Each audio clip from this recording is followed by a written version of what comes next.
Good morning students. जो अपना पिछला वीडियो था उसमें हमने रोल लेबर में और लॉन्ग पर में को सत्यापित करने के कुछ क्वेश्चन किए थे। तो आपको बताइए कि रोल लेबर में 3 शर्त होती है और लॉन्ग पर में 2 शर्त होती है। इन दोनों में आपका सतत और अवकलनीय दोनों में कॉमन होता है। 2 शर्त, एक शर्त होती है आपकी सततता की, दूसरी शर्त होती है अवकलनीयता की। यही शर्त रोले में भी होती है, यही शर्त लॉन्ग में भी होती है। अब रोले में तीसरी शर्त एक और होती है, एफ ए बराबर एफ बी, लेकिन लॉन्ग में ऐसी कोई शर्त नहीं होती। फिर रोले में आपका एफ डे सी बराबर क्या होता है, 0 होता है, और लॉन्ग में एफ डे सी बराबर होता है F B minus F A बट्टा बी माइनस ए। इस प्रकार आता है। तो अब आपको अगला क्वेश्चन दिया हुआ है एग्जाम्पल 25 का, जिसमें हमें लॉन्ग प्रमेय की वैधता क्या करनी है, जांच करनी है। तो इसमें सबसे पहले इसको देखो, एफ एक्स बराबर 1/x, तो बट्टा में एक्स आ गया। इसका मतलब इस एक्स की जगह हम 0 रख देंगे तो मान अपना अनंत आ रहा है। इसका मतलब x बराबर 0 पे ये परिभाषित है। अब अपने चेक करो अंतराल में 0 है, यानी अंतराल है -1 से 1, मतलब अंतराल में भी 0 है। अब अंतराल में 0 है और इसका मान अनंत आ रहा है, इसका मतलब ये क्या नहीं है, सतत नहीं है। हम सतत के लिए ऐसा चेक करते हैं, तो सतत नहीं है इसका मतलब लॉन्ग में सत्यापित नहीं होती। तो हमें ये सतत नहीं है ये बताना पड़ेगा। तो ए में x बराबर 0 पर सततता के लिए तो सबसे पहला एल एच एल बराबर यानी लेफ्ट हैंड लिमिट, तो limit h tends to 0 f 0 minus का h ये रखते हैं मान। तो लिमिट h टेंड्स टू 0, तो यहाँ देखो एफ एक्स बराबर 1/x है, तो अगर इस एक्स की जगह हम -h रखते हैं तो यहाँ हो जाएगा आपका 1/- का h। अब इसको हम और अधिक सरल नहीं कर सकते तो अपन क्या करते हैं, h का मान दे देते हैं 1/0। 1/0 क्या हो गया आपका अनंत, यानी अपरिभाषित मान, अपरिभाषित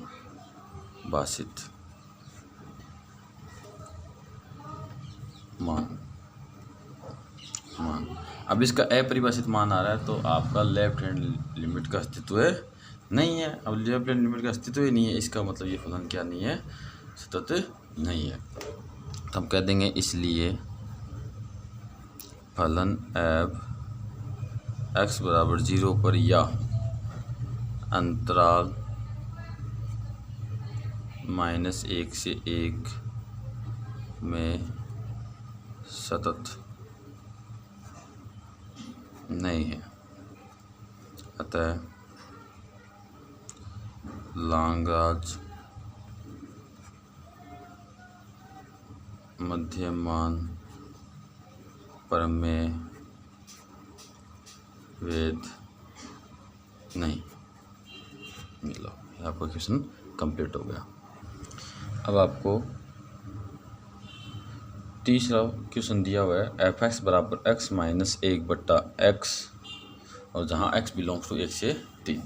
अब इस फलन के लिए अपने को क्या करना है, लॉन्ग प्रमेय सत्यापित करना है।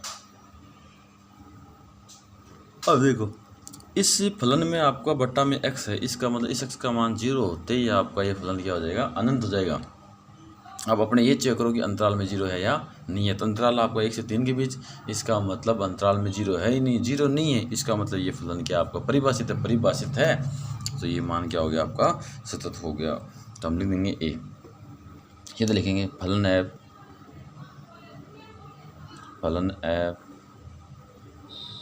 अंतराल 1 से 3 में परिभाषित है, इसलिए फलन एफ अंतराल 1 से 3 में सतत है। जब फलन सतत होता है यानी मान परिभाषित होता है, तो हम ऐसे लिखते हैं। अगर फलन आपका असतत होता तो हमें असतत दिखाना पड़ता, लेफ्ट हैंड लिमिट और राइट हैंड लिमिट निकाल के।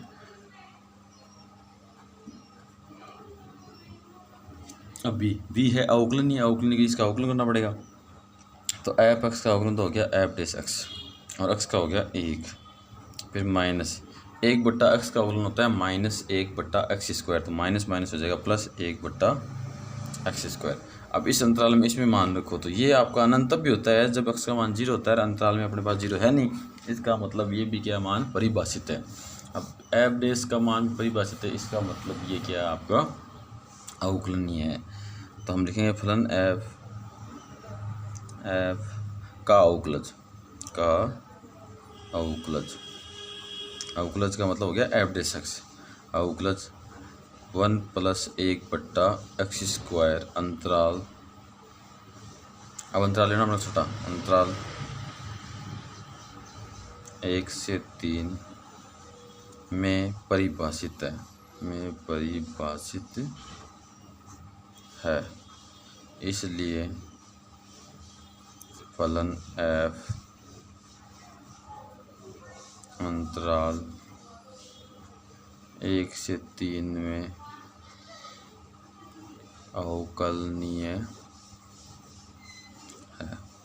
ये कंप्लीट हो गया। अब देखो लांगराज प्रमेय की 2 शर्त है, दोनों शर्त आपकी संतुष्ट हो गई। तो तीसरा है आपका एफ डे सी बराबर एफ बी, एफ बी का मतलब 3 माइनस एफ ए का मतलब 1 बट्टा बी माइनस 1। तो हम लिख देते हैं चूँकि फलन एफ लांगराज प्रमेय की दोनों शर्तों को संतुष्ट करता है, इसलिए एफ डे सी बराबर एफ बी का मतलब 3 माइनस एफ ए का मतलब 1 बट्टा 3 माइनस 1।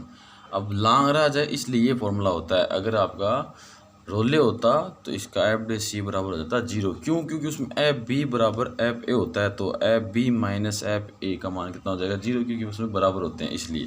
तो इस पूरे का मान 0 आता, लेकिन ये लांगराज है इसलिए मान 0 नहीं आया। अब एफ डे के अंदर एक्स से क्या कर दो, सी रख दो।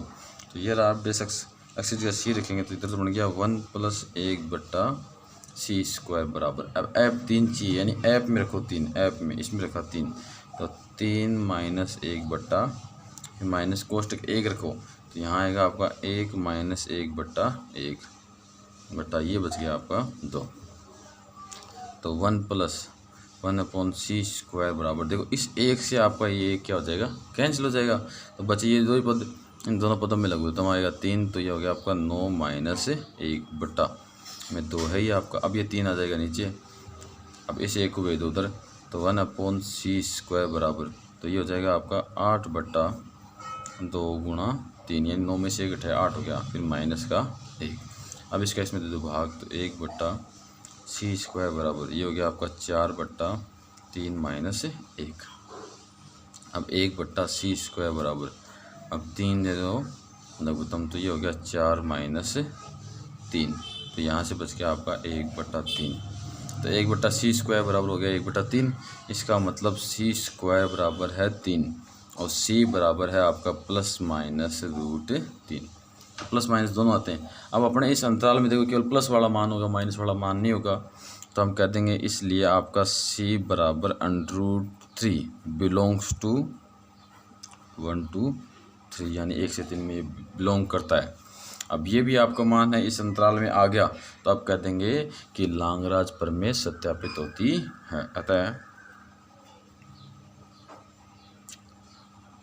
फलन एफ के लिए लांगराज प्रमेय वैध है, वैध है। ये लो, अब आपका अगला क्वेश्चन जो था उसमें देखिए f(x) बराबर x - 2 sin x। इसके लिए लांगराज प्रमेय की अपने को क्या करना है, जांच करनी वैधता की। तो सबसे पहले बात करते हैं सतत की। तो सतत की बात करते हैं तो देखो इसमें से कोई भी मान रखो, इसका मान अनंत नहीं आना चाहिए। और मैंने बताया था आपको मान अनंत कब आता है, जब बट्टा में x और इस क्वेश्चन में बट्टा में x नहीं है। इसका मतलब ये मान क्या आपका सतत है, क्योंकि साइन में साइन पाई का मान, साइन का मान से कुछ भी रख दो, कभी भी मान आपका अनंत नहीं आता। तो इसलिए अपन ए नंबर लगाया और लिख देंगे फलन एफ अंतराल -पाई से पाई में परिभाषित है। इसलिए फलन एफ अंतराल -पाई से पाई में सतत है। अब बी पार्ट बात करते हैं अवकलन की। अवकलन के लिए इसका अवकलन निकालना पड़ेगा। तो एफ एक्स का अवकलन हो गया एफ डैश एक्स बराबर एक्स का हो गया 1 - 2 साइन का हो जाएगा कोस एक्स। अब इसमें भी बटा में एक्स नहीं है तो इसमें भी चाहे कोई मान आपको परिभाषित ही आएगा, तो इसका मतलब ये अवकलनीय भी है। तो हम लिख देंगे फलन एफ का अवकलज 1 - 2 कोस एक्स अंतराल छोटे कोष्ठक में -पाई से पाई में परिभाषित है। इसलिए फलन एफ अंतराल -पाई से पाई में अवकलनीय है। हो गया अवकलनीय। अब आप कहेंगे चूंकि दोनों शर्त होती है लांगराज में, दोनों शर्तें इसने क्या कर दी, संतुष्ट कर दी। तो हम कहेंगे चूंकि फलन एफ लांगराज मध्यमान प्रमेय की दोनों शर्तों को संतुष्ट करता है। इसलिए अब आ जाएगा आपका एफ डैश सी बराबर एफ बी का मतलब पाई -एफ ए यानी -पाई बटा बी -ए यानी -पाई। एफ डैश सी इसमें मान रखेंगे तो आपका यहाँ आ जाएगा 1 - 2 साइन सी, साइन नहीं कोस सी बराबर। अब पाई रखेंगे एफ एक्स में पाई रखा तो ये आ गया आपका पाई -2 साइन पाई, फिर माइनस पाई रखेंगे तो माइनस का पाई -2 साइन पाई बट्टा ये पाई और माइनस ये हो जाएगा प्लस पाई। ये तो आपका 1 - 2 कोस सी है और यहाँ से जो है आपका पाई माइनस साइन पाई का मान क्या होता है 0। साइन चाहे प्लस का पाई हो चाहे माइनस का पाई हो, साइन पाई का मान क्या होता है 0 होता है। फिर ये माइनस हो गया आपका प्लस पाई और ये माइनस प्लस तो हो जाएगा, लेकिन यहाँ भी साइन पाई है तो इसका मान भी कितना हो गया 0 हो गया बट्टा ये हो गया आपका 2 पाई। तो 1 - 2 कोस सी बराबर तो 2 पाई डिवाइड बाई 2 पाई तो ये हो गया 1 से आपका 1 हो गया कैंसिल, या -2 कोस सी बराबर 0, -2 का भाग दो तो कोस सी बराबर हो गया आपका 0। तो अब देखो कोस सी का मान 0 है और आपका अंतराल है -पाई से +पाई। तो अब कोण का ऐसा मान देखो कि कोस का मान 0 जाए, तो आपको पता होना चाहिए कि कोस 90 का मान क्या होता है 0 होता है। अब कोस 90 की जगह अगर कोस आपका -90 हुआ तो भी इसका मान कितना होगा 0 होगा। यानी आपका π/2 का विषम गुणज हो, π/2 का क्या हो विषम गुणज हो, तो आपका कोस का मान हमेशा ही क्या होता है 0 होता है। तो एक तो ये हो गया π/2 और -π/2, -पाई से +पाई में चलना है अपने को। एक देखो आपका 3π/2 है वो भी इसके बीच में आता है, एक इसमें माइनस हो जाए तो वो भी इसके बीच में आता है जिसपे कोस का मान क्या होता है 0 होता है। इसका मतलब ये हो गया आपका, इसलिए c बराबर ±π/2 पे भी कोस 0 होता है और +- 2 पे भी क्या होता है मान 0 होता है। और अब देखो इनमें से ये सारे मान आपके इसमें बिलोंग करते हैं या नहीं करते, हम ये चेक करते हैं। मान तो और भी आगे होंगे, जैसे अपन ने ले लिए प्लस माइनस 5π/2 ले लिया, फिर प्लस माइनस 7π/2 ले लिया, इस प्रकार चलते जाएंगे। इन सब में आपका क्या होगा, कोस का मान 0 होगा। लेकिन हमें तो ऐसे मान चाहिए जो -180 से +180 यानी -π से +π के बीच में हो। तो देखो ये है आपका -90 और +90 जो इसके बीच में है। ये है आपका माइनस का 270 या प्लस का 270। 270 -180 और 180 के बीच में नहीं आता। इसके मतलब इससे आगे के सारे मान इसमें शामिल नहीं होंगे। तो कौन से हुए, केवल यही हुए। तो C बराबर ±π/2 बिलोंग्स टू आपका अंतराल -π से +π। इसमें आ रहा है मान, यानी ऐसा मान है इसके बीच में जो इसको क्या करता है, संतुष्ट करता है। तो हम कह देंगे इसलिए आता है फलन f के लिए लाग्रांज मध्यमान प्रमेय वैध है। इसी के साथ आपका ये एग्जाम्पल 25 है वो पूरा हुआ। अब आपका प्रश्नावली 7.6, इसमें आपको पहला क्वेश्चन दिया हुआ है, निम्न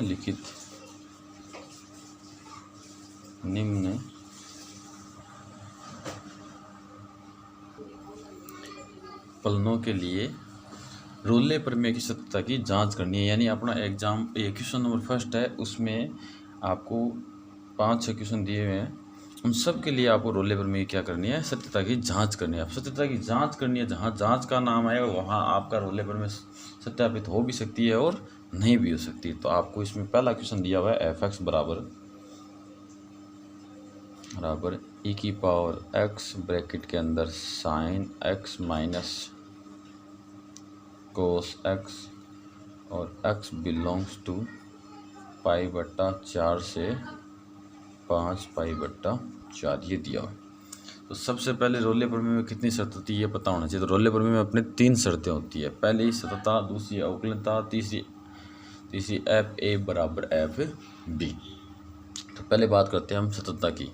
सततता की बात कर रहे हैं, तब देखो अपना इस अंतराल में से कोई भी ऐसा बिंदु नहीं होना चाहिए जिस पे f(x) का मान अनंत आ जाए। तो देखो बट्टा में x नहीं है, इसका मतलब इसका मान अनंत नहीं आना। e⁻x का मान कभी भी अनंत नहीं होता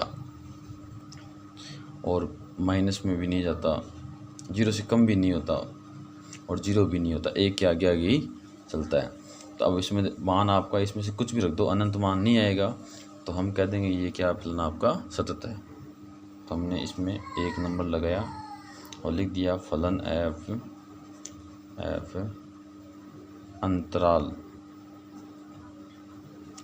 π/4 से 5π/4 में परिभाषित है। अगर आपके दिमाग में ये क्वेश्चन पुटअप हो रहा है कि कैसे पता चला कि इसका मान अनंत नहीं है, तो आप इसमें से मान रख के देख लिया करो, बार बार प्रैक्टिस करोगे तब पता चल जाएगा आपको कि इसका मान अनंत कब आता है। जैसे मान लो यही चीज़ आप कैसे होती, 1/sin x होता, तो हमें पता है x बराबर 0 रख देंगे तो sin 0 का मान 0 होता है और 1/0 क्या होता है, अनंत होता है। तो फलन का मान अनंत आ जाता है, तब यह आपका परिभाषित नहीं होता। परिभाषित नहीं होता तो हम कह देते हैं कि ये फलन आपका सतत नहीं है। लेकिन यहाँ ऐसी कोई स्थिति नहीं बन रही, तो इसलिए हम कह रहे हैं कि ये सतत है, परिभाषित है। इसलिए फलन f अंतराल π/4 से 5π/4 में सतत है।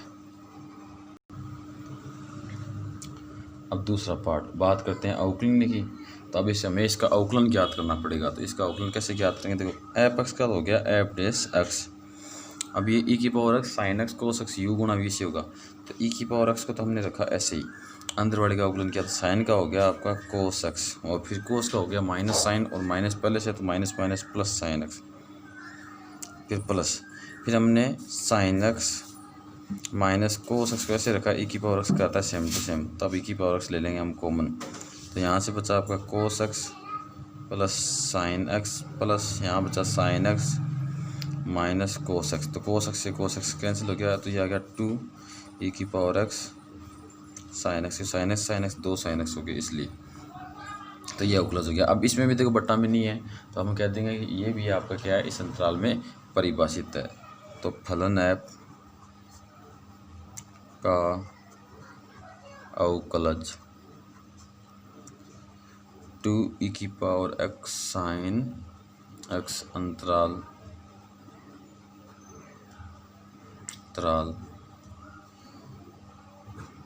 π/4 से 5π/4 में परिभाषित है। इसलिए फलन एफ अंतराल π/4 से 5π/4 में अवकलनीय है। अब तीसरी शर्त, एफ ए बराबर एफ बी। एफ ए का मतलब π/4, ये रखेंगे इसमें फलन में, जैसे ई की घात π/4 और साइन π/4 माइनस कोस π/4। तो ई की पावर π/4 ऐसे रह गया गुणा साइन π/4 का मान होता है 1/√2 माइनस कोस π/4 का मान भी होता है 1/√2। तो सेम टू सेम में से ये घटा, तो ई की पावर π/4 गुणा 0। तो आपका एफ π/4 का मान कितना आ गया, 0 आ गया। अब दूसरा तथा हम निकालेंगे एफ 5π/4, तो बराबर ये हो गया ई की पावर 5π/4 गुणा साइन 5π/4 माइनस कोस 5π/4। अब ऐसी स्थिति बन जाए, यानी जब साइन में पाई से ऊपर मान आ जाए, तो इसको हमें क्या करना पड़ेगा, छोटा बनाना पड़ेगा, फिर इसका मान निकाल पाएंगे, क्योंकि हमें 0 से 90 तक ये मान नहीं पता है। तो ई की पावर 5π/4, तो ऐसे हो गया। अब इसको छोटा बनाएंगे, छोटा कैसे बनाएंगे, साइन इस 5π को लिख सकते हैं हम पाई प्लस π/4 माइनस कोस, इसको भी लिख सकते हैं पाई प्लस π/4। ई की पावर 5π/4। देखो अब ये साइन पाई प्लस π/4